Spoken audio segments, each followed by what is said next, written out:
कोई अनाथ बालक होता है तब उसको मूलभूत ज़रूरतें जैसे उसकी शिक्षा है, उसके खेलकूद का सामान है, उसके पहनने के कपड़े हैं। करीब करीब सभी जनप्रतिनिधि के पास में सभी निर्णयकर्ता जो डिसीजन टेकर हैं सबके पास हम जा चुके हैं, सबसे निवेदन किए हैं। शायद अगर जग जाए शासन प्रशासन जग जाए, आगे की हम क्या भविष्य की विकास, हम विकास विकास विकास चिल्लाते हैं कि यार देश का विकास हो, किसी भी देश का।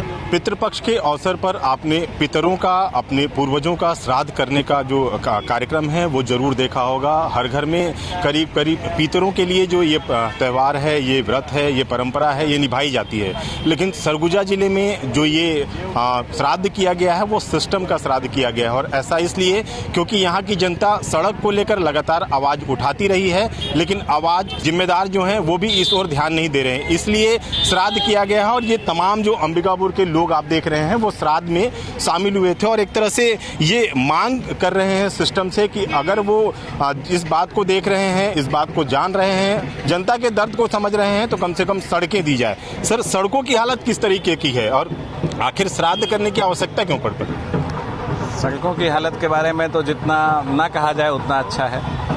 अभी पूरे बरसात में पूरा शहर कहीं ना कहीं गड्ढा ही बन गया था और हर जगह नालियां जाम थीं, हर जगह सड़कों में पानी भरा था, पैदल चलना मुश्किल था। अभी 2-3 दिन से बारिश नहीं हुई तो कम से कम लोग पैदल चलने लायक हैं, लेकिन अभी भी कोई भी सड़क चलने लायक नहीं है, हर जगह गड्ढे हैं। कुछ दिन पहले अखबार में छपा था कि 1 किलोमीटर में 644 गड्ढे हैं। तो इस तरह की नरकी हालत है पुर की। और ऐसी हालत तब होती है जैसे कोई अनाथ बालक होता है तब उसको मूलभूत ज़रूरतें जैसे उसकी शिक्षा है, उसके खेलकूद का सामान है, उसके पहनने के कपड़े हैं, उसके खाने की चीज़ें हैं, उसको नहीं मिलती। तो इसी तरह से हम अंबिकापुर शहर के जो नागरिक हैं हम लोग सब अनाथ हो चुके हैं। हमारा कोई माई बाप नहीं बचा है, कोई सिस्टम नहीं है जो हमको हमारी जो मूलभूत ज़रूरतें हैं, बिजली है, सड़क है, पानी है, इसकी व्यवस्था कर पाए। इसलिए अनाथ व्यक्ति का कर्तव्य है कि श्राद्ध करे और अपने पितरों को मुक्त करे। तो वही हम अपने जो यहाँ के सिस्टम के कर्णधार लोग हैं उनको हम मुक्त करना चाहते हैं कि ठीक है, आपसे नहीं हो पाया, कोई बात नहीं, आपने प्रयास किए होंगे, शायद आप भी खुश रहिए, हम भी खुश रहते हैं। लगता है कि प्रयास हुआ जिम्मेदारों के द्वारा, अगर प्रयास हुआ तो क्या उसका असर दिखता है? देखिए, प्रयास हुआ रहता तो शायद हम लोग आज दुखी मन से यहाँ पे उपस्थित नहीं होते। आज का जो कार्यक्रम है कोई उत्साह का नहीं है, सभी निराश होकर इकट्ठे हैं क्योंकि सिस्टम से मार खा चुके हैं। विगत कई वर्षों से करीब करीब सभी जनप्रतिनिधि के पास में सभी निर्णयकर्ता जो डिसीजन टेकर हैं सबके पास हम जा चुके हैं, सबसे निवेदन किए हैं एक जनमानस के रूप में। क्योंकि आप जैसे ये देख रहे हैं कि गैर राजनीतिक संगठन है और जितने भी हमारे नेता लोग हैं और जितने भी अधिकारी, जितने भी सिस्टम हैं, हम सबसे अनुग्रह करते रहते हैं कि बहुत बुरी स्थिति में हम लोग जी रहे हैं और आप ही लोग हैं जो हमें इससे निकाल सकते हैं। जब कुछ अति हो जाती है तो और उसके बाद कुछ नहीं होता तो सिर्फ निराशा ही दिखती है, और जब निराशा ये दिखती कि पूरा सिस्टम ही खत्म हो गया है तो जो चीज़ खत्म हो गई है उसको पितरों के द्वारा इनको भी एक रूप से किया गया कि शायद अब हम लोग, हमारा भविष्य, हमारा वर्तमान शायद इसी लुटपुंज सिस्टम के साथ में जीना लिखा है। इस मोक्ष के बाद सड़कों की हालत सुधर पाएगी, ऐसा लगता है आप लोगों को? शायद अगर जग जाए शासन प्रशासन जग जाए, क्योंकि रोड जो है लाइफ लाइन होती है, बिजली है, रोड है, पानी है। अगर यही नहीं रहेगा, और अंबिकापुर शहर में ही नहीं है, अंबिकापुर शहर माने शहर है, अगर हम गांव में जाएंगे तो और बदतर स्थिति, जब शहर में ही नहीं है जहां सब पढ़े लिखे बड़े बड़े लोग हैं, सारे ऑफिस हैं, सब कुछ है, यहाँ रोज सुन सकते हैं, रोज पेपरों में देखते हैं, टीवी न्यूज़ देखते हैं, यहीं पर ये सारी चीज़ें नहीं हो पा रही हैं। तो आगे की हम क्या भविष्य की विकास, हम विकास विकास विकास चिल्लाते हैं कि यार देश का विकास हो, किसी भी देश का, चाहे वो ब्लॉक हो, चाहे जिला हो, चाहे हमारा देश हो, चाहे विदेश हो। आप विदेशों में जाइए, जो विकसित देश है वहाँ पर रोडें आप देखिए कैसी हैं। यहाँ तो पैदल नहीं चल सकते हैं, यहाँ पैदल चलने में दिक्कत है। तो हम कैसे विकास की बातें करते हैं? बातें हम बड़ी बड़ी करते हैं लेकिन धरातल पे ऐसा कुछ दिखता नहीं। तो मेरे भाई, ये पितरों का जो ये करते हैं, हम लोग श्राद्ध करते हैं कि हमारी जो पीढ़ी चली गई है, हमारे बच्चे जो उनको श्राद्ध दे रहे हैं, उनको तर्पण के लिए कि वो इससे संतुष्ट हो। तो हमारी जनता अगर शायद ये शासन प्रशासन इससे संतुष्ट हो जाए, तो जग जाए, तो कुछ कर दे तो अच्छा है। तो हम चाहते हैं कि ये लाइफलाइन को ठीक करने के लिए ये जो श्राद्ध का कार्यक्रम किया गया, ये देखिए कि जो यहाँ पर और भी लोग मौजूद हैं और सबसे बड़ी बात ये कि आज जो पंडित जी ने भी श्राद्ध किया है वो भी हमारे साथ मौजूद है। पंडित जी, आज किस तरह का कार्यक्रम आप करवाए हैं, किसका श्राद्ध हुआ है? बड़ी दुख की बात है कि जो मर जाता है उसका श्राद्ध किया जाता है। अब सड़क का ये हालत हो गया है कि मर गया है, अब इसको नई तरह से फिर इसको जागृत करना है, हमारे इच्छा से तो यही है। अच्छा, कितनी उम्र हो गई आपकी और कभी ऐसा श्राद्ध हुआ क्या? नहीं हुआ था। कितना उम्र हुआ आपका? 90।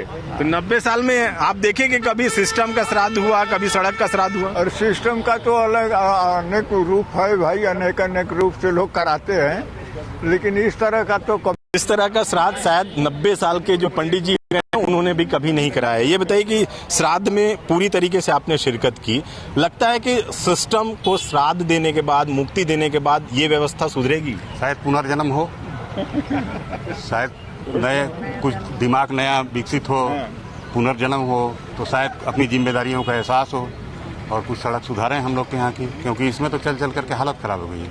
आप रेलवे स्टेशन से आ जाइए गांधी चौक तक, पूरा यदि ऑटो में आप आए तो आपको कम से कम 5-6 दिन तो याद रहेगा कि आप ऑटो में वहाँ से रेलवे स्टेशन से आए हैं। बहुत बुरी स्थिति है, कहीं कोई सक्रिय नहीं है, कहीं किसी को कोई जिम्मेदारी का एहसास ही नहीं है कि पब्लिक परेशान है। केवल सड़क ही हम मांग रहे हैं, हम लोग नौकरी ट्रांसफर पोस्टिंग तो चाहते ही नहीं। नौकरी ट्रांसफर पोस्टिंग नहीं चाह रहे हैं, लेकिन क्या आम जनता सिर्फ सड़कों को की खराब हालत को देख रही है? जो जिम्मेदार हैं, जो नेता हैं, जो जिम्मेदार पद पे बैठे अधिकारी हैं, उन्हें ये सिस्टम नहीं दिखता? यदि दिखता तो ये स्थिति पैदा ही नहीं होती। और वैसे भी सनातन में पुनर्जन्म का एक प्रावधान है, हम तो सनातनी लोग हैं, तो एक उम्मीद के सहारे आज हम सिस्टम का श्राद्ध किए हैं कि शायद इनका पुनर्जन्म हो और फिर इनकी आँख खुले और कुछ काम बने। क्योंकि 1 साल, 2 साल, 3 साल, 4 साल अनंत हो जाए तो फिर क्या करेगा आदमी? कुछ तो करेगा ना। तो सांकेतिक है हमारे तरफ से, और शायद सिस्टम का पुनर्जन्म हो। सिस्टम का पुनर्जन्म होगा और एक तरह से कहा जा सकता है कि जो सड़कों की हालत है उसको लेकर शायद जो जिम्मेदार लोग हैं वो जागेंगे और सड़कों की हालत सुधरेगी। क्योंकि अंबिकापुर शहर की एक भी सड़क ऐसी नहीं है जहां पर आसानी से लोग चल सके। यही कारण है कि श्राद्ध के कार्यक्रम में आप देखिए कि जो महिलाएं हैं वो भी शामिल हुई। ये बताइए कि जो सड़कों की हालत है, लगता है कि जो अंबिकापुर सबसे साफ शहर है, सबसे अलग पहचान बनाया है, उस तरह से इसकी पहचान नजर आती है क्या? अगर सच पूछिए तो सड़कों के अभाव में तो मुझे नहीं लगता कि हम उस पहचान के हकदार हैं। काफ़ी बुरी हालत है सड़कों की, और सड़क जो कि एक बहुत ही मूल सुविधा है, बेसिक नीड है, तो ऐसे में तो मुझे नहीं लगता कि अंबिकापुर को ये दर्जा या अंबिकापुर ये दर्जा हासिल करने के योग्य है। बाकी श्राद्ध के जरिए क्या संदेश देना चाहते हैं? श्राद्ध यहाँ पर हमने सिस्टम का श्राद्ध किया है। जिस बच्चे का कोई नहीं होता है वो श्राद्ध करता है। तो हमारी कहीं पे कोई भी सुनवाई नहीं हुई है। बहुत तरीकों से पिछले 2-3 साल से हम लगे हुए हैं कि सरकार हमारी बात सुने, जो बड़े लोग हैं वो हमारी बात सुने, जो सत्ता में है वो लोग हमारी बात सुने। पर शायद कहीं ना कहीं हमारी किस्मत का ही फेर है कि हमें वो चीज़ नहीं मिल पा रही है। तो बस इसीलिए हमने सोचा कि अब इसका शौक ही मना सकते हैं, सुविधा तो मिलने से रही। शौक बना सकते हैं, सुविधाएं मिलने से रही। किस तरह से आप लोगों के बात में ये ख्याल आया, विचार आया कि श्राद्ध किया जाए और श्राद्ध के जरिए जो जिम्मेदार हैं उन्हें जगाने की कोशिश की जाए? देखिए, काफ़ी दिनों से हम लोगों ने इस चीज़ का मुद्दा उठाया था। हमारे डॉक्टर साहब जो हैं, डॉक्टर गरवार साहब ने भी इसके लिए काफ़ी मुखर हुए थे। हमारे आदरणीय राकेश तिवारी भैया भी काफ़ी मुखर हुए थे, और हम लोगों ने कई बार हमने विरोध प्रदर्शन किया था सड़क में उतर करके। यहाँ तक कि हमने अपने हाथ से फावड़ा, बेलचा, गईता, तगाड़ी लेकर के हम लोगों ने सड़क बनाया था। उसके बावजूद भी आप इनकी बेशर्मी देखिए, इनके कान में जू तक नहीं लगा। जब देखा कि पानी सर से ऊपर उठ चुका है, तब हमारे पास और कोई चारा नहीं बचा था। इसलिए आज हम लोगों ने सोचा कि क्यों ना इस सिस्टम का ही श्राद्ध कर दिया जाए, और हम लोग मजबूरी में काम किया। मजबूरी में सिस्टम का श्राद्ध किया गया है। कोई आखिरी उम्मीद नजर आती है? अब किस तरह की उम्मीद आप लोगों के पास है कि सड़कों की हालत को लेकर कोई संज्ञान ले, कोई आगे आए? उम्मीद पे तो दुनिया कायम है। आज का दिन बहुत ही विशेष है, महालया का दिन है, शुभो महालया।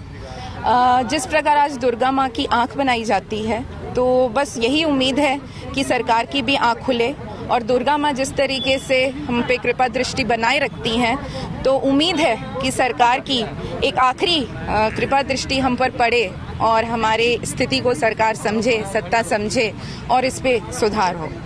उम्मीद पर दुनिया कायम है और उम्मीद के लिए ही ये श्राद्ध किया गया है। श्राद्ध इसलिए किया गया ताकि सिस्टम जाग सके, ताकि जो जिम्मेदार हैं वो सड़कों की हालत को लेकर जो व्यथा है, जो दर्द है, जो गांव, जो शहर के लोग रहते हैं उनके दर्द को समझे। और एक तरह से कहा जाएगा कि जो विकास की धुरी है वो सड़कों पर ही आकर टिकती है। अगर सड़कें ठीक रहेंगी तो क्षेत्र का विकास हो सकेगा। ऐसे में अगर सड़कें ही ठीक नहीं तो विकास की परिकल्पना सिर्फ कोरी रह जाती है। कैमरामैन दीपक गुप्ता के साथ अभिषेक सोनी, IBC 24, सरगुजा।